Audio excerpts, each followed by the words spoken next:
আসসালামু আলাইকুম। আমি জাস্ট একটা শর্ট ভিডিও নিয়ে এসেছি। আমি অ্যাকচুয়ালি কালকে একটা পোস্ট দিয়েছিলাম যে যারাই নেক্সট আওয়ামী লীগকে রাজনীতিতে ফেরানোর চেষ্টা করবে তাহলে দেশে একটা গৃহযুদ্ধ হবে and I will fight it from ground, তার মানে বাংলাদেশে এসে।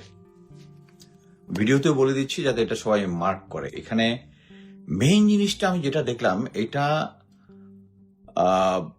আমি এর আগে একটা ভিডিওতে বলেছিলাম যে ডিজিএফআই, যেটা পুরা জেনারেল ওয়াকারের আওতাধীন এবং ভারতের আজ্ঞাবহ, এরা কিছু অফিসারকে রাখে তাদের কাজ করার জন্য, যেটার মধ্যে ডিনায়াবিলিটি আছে।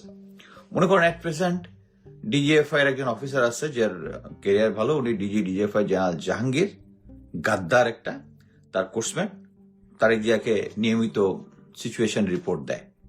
আর বাকিগুলো আছে হচ্ছে অনলাইনে অ্যাক্টিভিজম করে ইয়ার বিরুদ্ধে, কি বলে, জামায়াতের বিরুদ্ধে শুধু না, ওই না ভোটের পক্ষে এবং অন্যান্য জিনিস করে। আমি এরকম একজন অফিসারের সাথে তর্ক করতে গিয়া আমি তখন বললাম যে আওয়ামী লীগ যদি আসে তাহলে আমি সামনে থেকে যুদ্ধ করবো, পরে আমি এটা স্ট্যাটাস আগে দিচ্ছি। বাট আমি যেহেতু কোন স্ট্যাটাসে কোন তথ্যে ওই বট বাহিনী বেশি রিয়েক্ট করে ওইটা সবসময় অ্যানালাইজের মধ্যে রাখি, এইটাতে বট বাহিনী এবং আওয়ামী যারা আছে তাদের যে রিয়েকশন দেখলাম, এর মানে একটাই হচ্ছে, এটার মেইন কাহিনী হচ্ছে তারা বলতে যাচ্ছে জামাত এরকম লক্ষ লক্ষ মানুষ হত্যা করছে, অতএব জামাতকে তাড়াইতে হবে, জামাতের বিরুদ্ধে গৃহযুদ্ধ করতে হবে দরকার হলে। এবং কিছু কিছু লোক, পুরা বিএনপির কিছু লোক বলে দিল আমার বিরুদ্ধে যুদ্ধ করবে, যখন যুদ্ধ যদি এই ইয়াটা যখন হবে যুদ্ধ করবে। তাই আমি বললাম আপনার সাথে তো আমার যুদ্ধ হবে কেন, কারণ আপনি তো আওয়ামী লীগকে চান না, কি আওয়ামী লীগের বিরুদ্ধে যুদ্ধ করছেন, তো যুদ্ধে তো আমি আর আপনি তো এক দল, মানে না জামাত ওই একই কাজ করছে। সো এখানে থেকে আমার ডিডাকশন হচ্ছে যে অনেকগুলা কেস, একটা হচ্ছে প্রথম আপনার টাইমসের জেনারেল তারেক রহমান, জেনারেল বলতেছি, তারেক রহমানের, বিএনপির চেয়ারপারসন তারেক রহমানের ইয়াটা দেখেছেন যে উনি বলেছে যে কোনো দলকে উনি নিষিদ্ধ করতে চান না। It's a clear indication. At the same time general Singh, একজন যার আমি ভিডিও শেয়ার করেছি, আজকে দেখলাম, আমি 2-3 দিন আগে করেছি, আজকে দেখলাম পিনাকিও তার ভিডিওটা দেখিয়েছে। সেটা হচ্ছে বর্তমানে তারেক রহমান দেশে এসেই বলছে পিন্ডি না হিন্দুস্তান না বাংলাদেশ, বাট এটা পরবর্তীতে হয়ে যাবে শুধু হিন্দুস্তান আমাদের সাথে আছে। এবং গ্রাউন্ড লেভেলে বিএনপির যে না ভোটের ক্যাম্পেইন দেখতেছি, দেখতেছে না ভোটের campaign. At the same time গতকালকে আল জাজিরার একটা রিপোর্ট দেখলাম যেখানে শেখ হাসিনা বলতেছে যে তারা ভোট বয়কটের ডাক দেবে।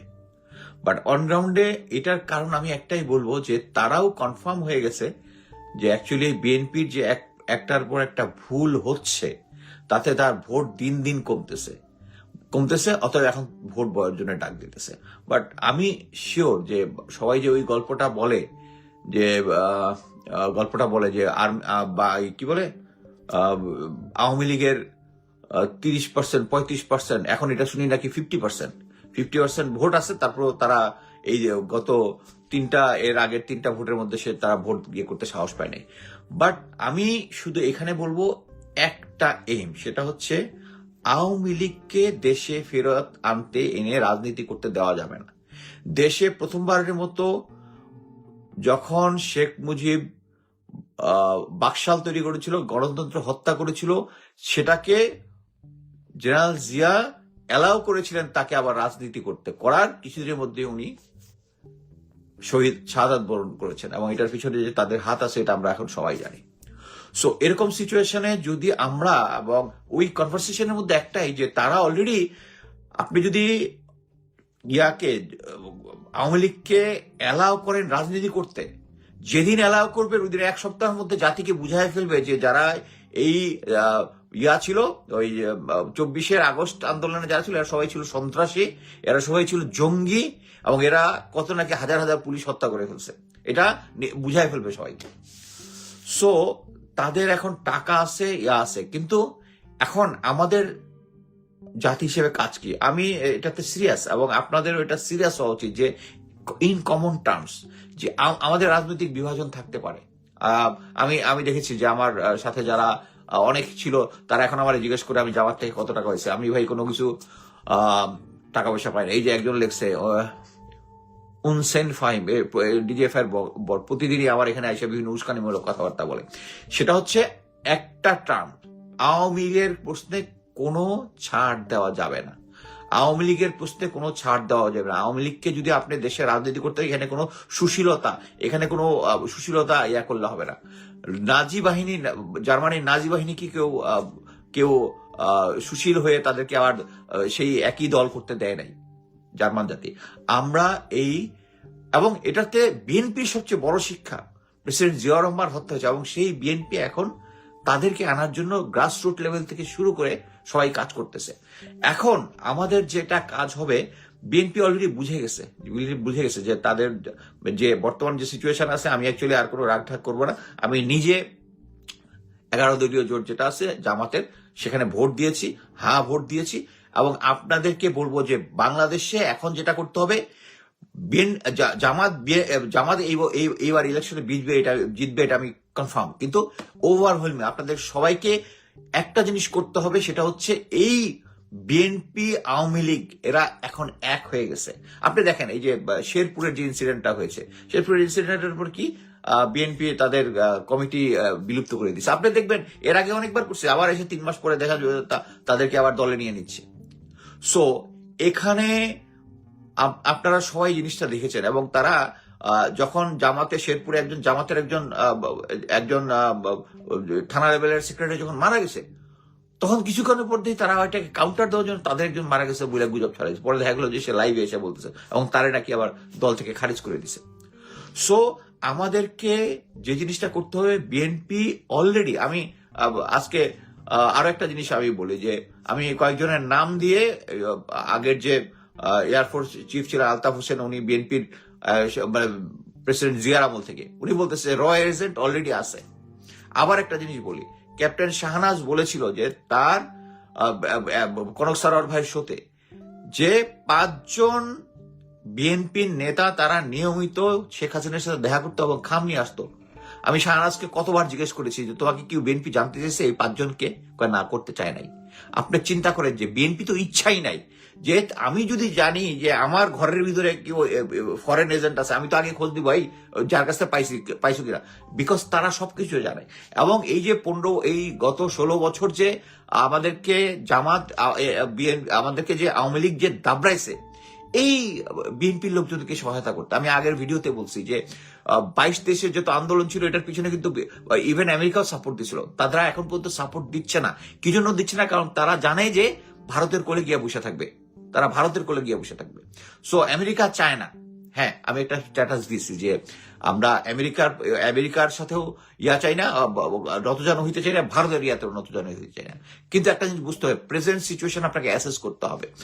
আপনি এখন যদি আমেরিকার যে সিচুয়েশন আছে, হ্যাঁ, এখন যে সিচুয়েশন আছে, তাতে আপনি যদি বলেন আমেরিকারও মানি না, তাহলে বিএনপি তো চোখ বন্ধ করে ইন্ডিয়ার সাথে হাত মিলাই দিয়া আপনারা সত্যানাশ করে দিবে। সো প্রেজেন্ট সিচুয়েশনে আমার কথা হচ্ছে একটাই, আমি বলবো ম্যাডাম খালেদা জিয়া যেটা বলেছিল যে আমাদের বন্ধু আছে, আমরা কারো গোলাম না, এই ধরনের একটা কথা যেটা বলেছিলেন আর কি, সেম জিনিস। আমেরিকাকে আমাকে বন্ধু নিতে কোনো সমস্যা এই প্রেজেন্ট সিচুয়েশনে নাই।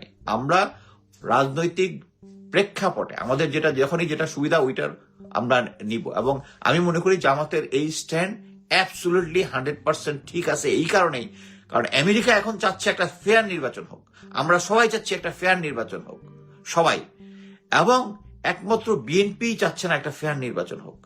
আমাদেরকে একটা ফেয়ার নির্বাচন, এবং আমি কনফিডেন্ট যে বাংলাদেশ সেনাবাহিনী বর্তমান যে সিচুয়েশন আছে, যে গ্রাউন্ড লেভেলে যারা অফিসার আছে, যারা সৈনিক আছে, তারা সবাই চায় যে সেনাবাহিনীর যে দুর্নাম যেটা হয়েছে শেখ হাসিনার সাথে থেকে, তাদের জেনারেলরা যাদেরকে এখনো জেনারেল ওয়াকার সেভ করার চেষ্টা করতেছে, এই বর্তমান পরিস্থিতিতে আমরা একটা ফেয়ার নির্বাচন সেনাবাহিনী আমাদেরকে দিবে, আমি কনফার্ম। এবং কয়েকদিন আগে আরেকটা স্ট্যাটাস শেয়ার করেছি যে প্রশাসনের মধ্যে দুই ভাগ হয়ে গেছে, এক পার্টি বিএনপি আর এক পার্টি।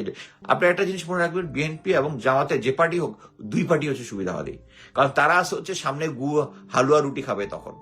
সো এই মুহূর্তে এটা একটা সুবিধা জিনিস হচ্ছে, কোনো প্রশাসনের লোকজন একচেটিয়া ভাবে বিএনপিকে সাপোর্ট করতে পারবে না, জামাতকে সাপোর্ট করতে পারবে না। আর আর্মির কথা আপনি শিওর থাকেন যে তারা নির্বাচনের দিন কোন দলকে ইয়া করবে না। সো আপনারা দাড়ি পাল্লায় ভোট দেন বাংলাদেশকে সেভ করার জন্য, অন্য কোনো কিছু না, বাংলাদেশকে সেভ করার জন্য। আমরা শেখ হাসিনা এবং আওয়ামী লীগ কাউকে বাংলাদেশে অ্যালাউ করবো না, রাজনীতি করার জন্য অ্যালাউ করবো না। তারা চুপচাপ থাকুক, ঠিক আছে, কিন্তু আমার এই যে একটা পোস্ট দিয়েছি যে যদি দরকার হয় দেশে এসে যুদ্ধ করবো, গৃহযুদ্ধ হবে, আওয়ামী লীগকে আসতে দেওয়া যাবে না, এটাই তাদের রিয়েকশন কনফার্ম করতেছে এবং বিএনপির লোকজন এটার পক্ষে যাচ্ছে। এবং ডিজিএফআই যারা মিলিটারি অফিসার কয়েকজন আছে, যারা জেনারেল জাহাঙ্গীর, জেনারেল ওয়াকারের কথায় ভারতের আদেশে কাজ করতেছে যে সমস্ত, তাদের একটাই কথা যে জামাতও গণহত্যা করেছে। এখন গণহত্যা করেছে পাকিস্তানি বাহিনী, ওইটা না, এখন জামাত এই জিনিসটা করেছে। সো এই সমস্ত আওয়ামী লীগের পস্তা পচা প্রোপাগান্ডা বাংলাদেশে কেউ খাবে না। আপনারা সবাই জামাতে ইসলামে যে জোটটা আছে বাংলাদেশের জন্য, আওয়ামী লীগকে নিশ্চিহ্ন করার জন্য, বাংলাদেশে জাস্টিস ফিরিয়ে আনার জন্য, হাদির বিচার চাওয়ার জন্য, 57 জন অফিসার যারা আছে তাদের বিচার করার জন্য, এবং এই সেনাবাহিনীতে যারা এই যে 626 জনকে পালিয়ে যেতে সাহায্য করেছে, যারা এখন এটা প্রমাণ যে সেনাবাহিনী জেনারেল ওয়াকার, মেজর সাদেককে আওয়ামী লীগকে ঢাকার মতো জায়গায় ট্রেনিং দিতে সাহায্য করেছে 198 অ্যাবসেন্ট থেকে, এই সবকিছুর বিচার হইতে হইলে আপনাকে দাঁড়িপাল্লায় ভোট দিতে হবে।